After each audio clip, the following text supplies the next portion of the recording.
Hola y bienvenidos al Pareo de la Mesa 7. Este es un video un poco diferente. En él analizaremos de manera general el siguiente sobre del TCG, Crossover Breakers, el cual traerá consigo el fin al formato post Reach of the Abyss. Y además traerá consigo 3 arquetipos nuevos que debutarán por primera vez en el juego. Bueno, al menos en TCG. Y esto es importante porque esto es el formato que tendremos hasta la salida de Supreme Darkness en 2025. Pero bueno, basta de generalidades y entremos de lleno al tema. Primero que nada, ¿qué tipo de set es Crossover Breakers?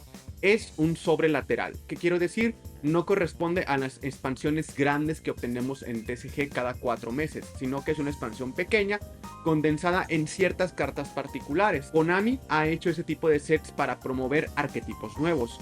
Piensen en sobres como Wild Survivors con los Vanquish Soul o inclusive Dark Saviors donde debutaron las Sky Striker. Es decir, estos son sobres con el propósito de simplemente introducir nuevas cosas al juego de manera concisa sin hacerlo en esa forma tan amplia como lo hace en los sobres principales.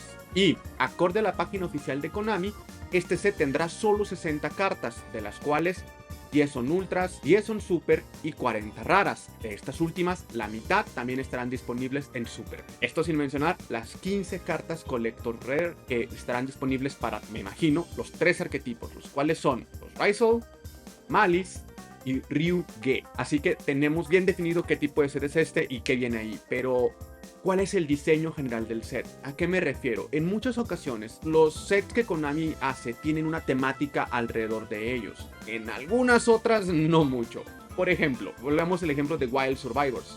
El set estaba hecho con la idea de los 3 arquetipos nuevos, pero estos realmente no tenían sinergia entre sí, no tenían nada parecido entre sí, jugaban completamente diferente entre sí y el estilo de juego de cada uno era completamente diferente. Cosa que también, por ejemplo, pasó con los Eldritch, Rika y Emancipator en su sobre, o hablando de Dark Saviors con Sky Striker, Orkhire y Vampiros. Entonces Konami realmente no tiene un buen historial de hacer estos sets como comunicarse bien entre ellos.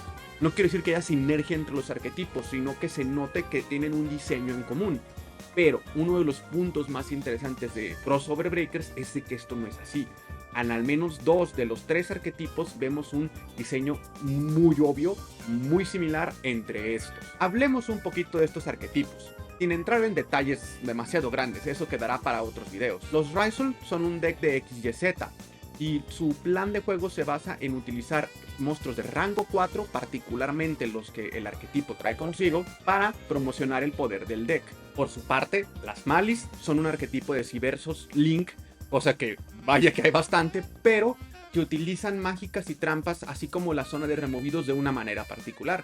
Finalmente tenemos a los Ryuge, que en su diseño se ha comparado un poco a Groudon, Rayquaza y Kyogre. Y sí, definitivamente se parecen, probablemente provienen del mismo mito, pero lo más importante es que también tienen un monstruo ritual Pendulum, un tipo de carta no muy usual, así que estos realmente son los que rompen un poco la norma de lo anterior, pero lo que sí podemos encontrar es un diseño en común, al menos entre 2 por el momento. ¿Qué diseño? Con decks mínimos. Anteriormente había dicho en un video que existe algo como el mínimo deck viable, o lo que yo considero que así se llama, que es la menor cantidad de cartas posibles para que un deck funcione.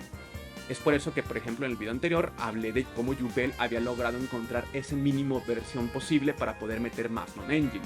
En el caso de Ryzel y Malice tenemos 2 decks que de la caja ya vienen bastante pequeños, que pueden tener hasta tan pocas como 16 cartas en total, contando monstruos, extenders, starters, todo lo que necesitas para que el deck funcione, siendo uno de los decks más pequeños en la historia del juego para ambos casos. Además, estos decks cuentan con combos de una carta. Inclusive hay varias similitudes entre el lenguaje de Snake Eye y estos decks, pero no se asusten.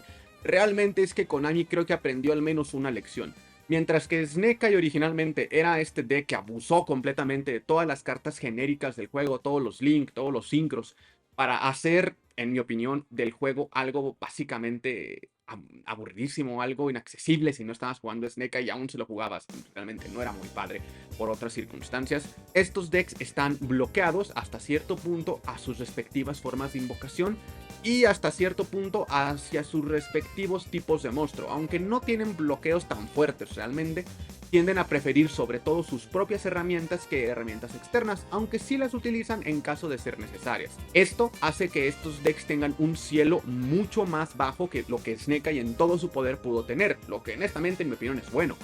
Pero no quiere decir que sean malos, no, por el contrario, Konami lo que hizo, al menos en estas estrategias de manera general, es que distribuyó el poder del deck en más partes.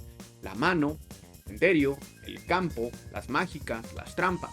Pero, ¿es esto suficiente? Si estoy hablando de que el poder máximo de estos decks es considerablemente menor, por ahora, que el que tenía Snake Eye en su punto más alto, ¿esto es suficiente para que siquiera nos emocionemos por el set? ¿No van a terminar siendo si acaso el cuarto, quinto mejor deck quitando a Centurion del meta? No lo sabemos porque hay algo muy interesante. Aparte de los registros de OCG, de los cuales ya hablé una vez, tenemos también muy buena indicación que estos decks fueron diseñados con el propósito de jugar alrededor de todas las cartas que afectan principalmente al meta actual. Por ejemplo, hablando de los Ryzol, cartas como Dominus Impulse básicamente es terrible contra este deck. No hace efectos que invoquen de manera especial, todo lo hace por condiciones. Por otro lado, Malice ni siquiera la quiere jugar el 90% de las veces porque choca con sus atributos. Sin embargo, hay que mencionar algunos puntos que sí demeritan el poder de este set en comparación con el OCG. Principalmente yo veo dos. Primero, Seventh Ascension. Seventh Ascension es una carta exclusiva del OCG que no tenemos idea cuándo va a venir. Bien podría ser que Konami aplique otro como con los Finsmith y la aviente en este sobre de una vez para tener los Ryzol completos, o bien la aviente en Supreme Darkness unos meses después. Pero esta carta es un starter excelente para Ryzol y realmente es buena en él. Sin esta te perderías 3 de los potenciales starters y el deck perdería constancia definitivamente. Otro punto es de nuevo Maxi. En OCG Malice sufre un poco más que Ryzol o bastante más por la existencia de Maxi. Si bien puedes más o menos dar 2-3 robos por Fúgalos y aún así completar tu campo, que con Hunters, que con trampas, podría ser suficiente para ganar. Maxi es otra historia. Maxi termina dando en lugar de 3, 4, 5, hasta 6 robos, haciendo exactamente lo mismo. Así que definitivamente esta carta está frenando un poco a Malice en OCG.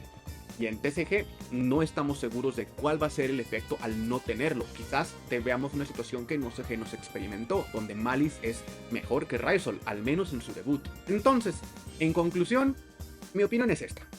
Crossover Breaker se perfila a ser el set más importante entrando a 2025. Yo creo que independientemente de los cambios que vengan primeramente al meta, estas estrategias van a estar aquí por el resto de la temporada competitiva sin dudarlo. Aparte, al ser tan nuevas, van a esquivar la siguiente lista y si no es que las siguientes 2 o hasta 3, con golpes mínimos. Así que estás hablando de cartas duraderas para el resto de la temporada. Así que, como tal, si quieres llegar a competir a los mejores niveles posibles, creo que tienes que saber cómo juega este deck, puedes aprender a jugarlo que mejor y también aprender a contrarrestarlo. Ya va siendo hora de que empieces a buscar algunas cartas, Artifact Lancia, Ultimate Slayer, Entes, Boss Bell, que son bastante buenas para contrarrestar algunas de estas estrategias. Y también quiero mencionar los Ryuge.